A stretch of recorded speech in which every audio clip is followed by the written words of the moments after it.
Assalamualaikum warahmatullahi wabarakatuh. Perkenalkan, nama saya Ahmad Fauzan Dainuri dari kelas PBA 2A dengan NIM 2281020032. Akan menjelaskan tentang definisi objek dan tujuan linguistik untuk memenuhi tugas madkhul fi ilmi lughah di semester 2. Bismillahirrahmanirrahim. Yang pertama, pengertian linguistik. Pengertian linguistik itu terbagi menjadi dua. Yang pertama secara etimologi, yang kedua secara terminologi. Nah, yang pertama secara etimologi. Kata linguistik itu serapan dari bahasa Inggris. Kata ini merupakan kombinasi dari dua kata, yaitu linguis dan imbuhan is. Kata linguis sendiri adalah kata hibrid atau campuran dua kata dari bahasa yang berbeda, yaitu kata linguis dari bahasa Yunani dan imbuhan akhiran is dalam bahasa Inggris. Kata lingua dalam bahasa Latin bermakna lidah, sedangkan imbuhan is dalam struktur bahasa Inggris adalah elemen pembentuk kata yang menunjuk arti orang yang melakukan untuk membuat sesuatu. Bisa juga digunakan untuk menunjukkan arti kepatuhan terhadap suatu doktrin atau kebiasaan tertentu. Nah, yang kedua secara terminologi.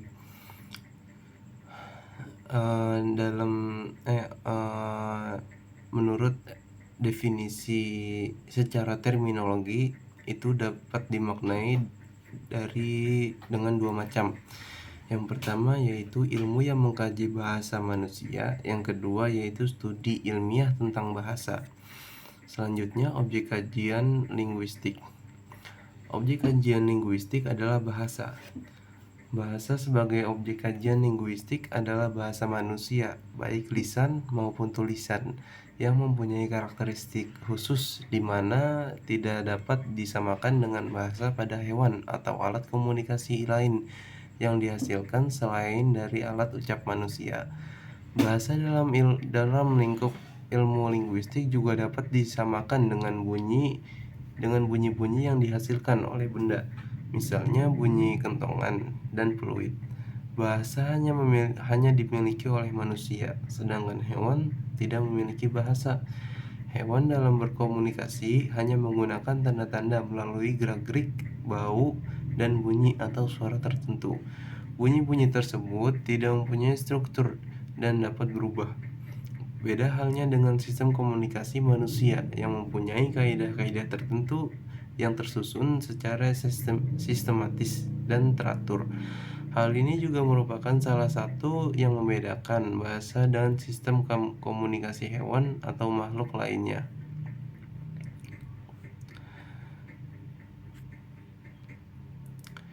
Selain itu, bahasa pada manusia mempunyai ciri-ciri khusus.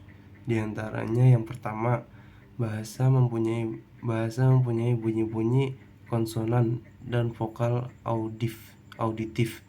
Yang kedua tuh bahasa mempunyai spesialisasi.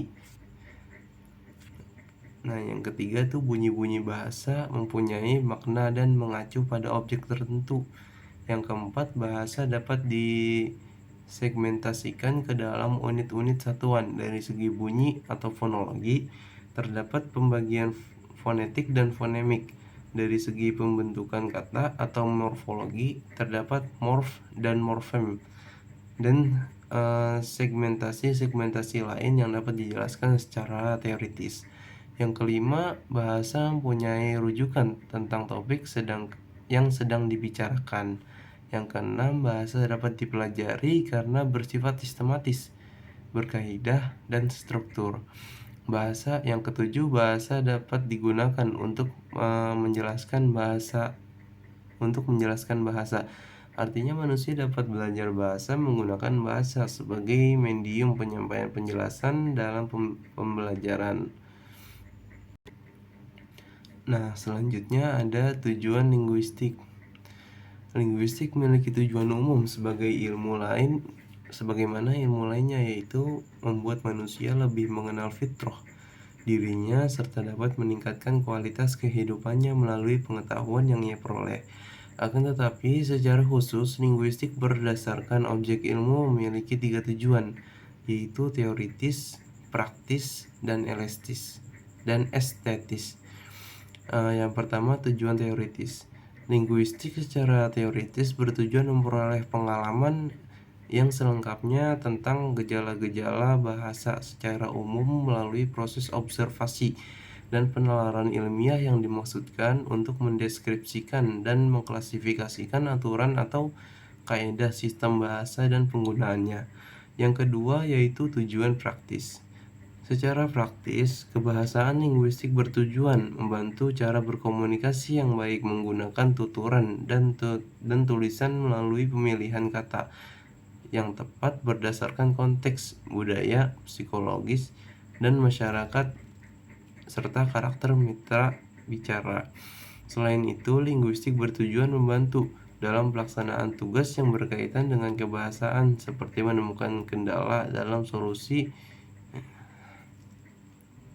faktor yang dialami penderita dengan kelainan berbicara dan cara penanganannya. Pengembangan teknologi artifisial berbasis bahasa menyelesaikan kasus hukum kebahasaan dalam berbasis forensik kebahasaan dan lain-lain.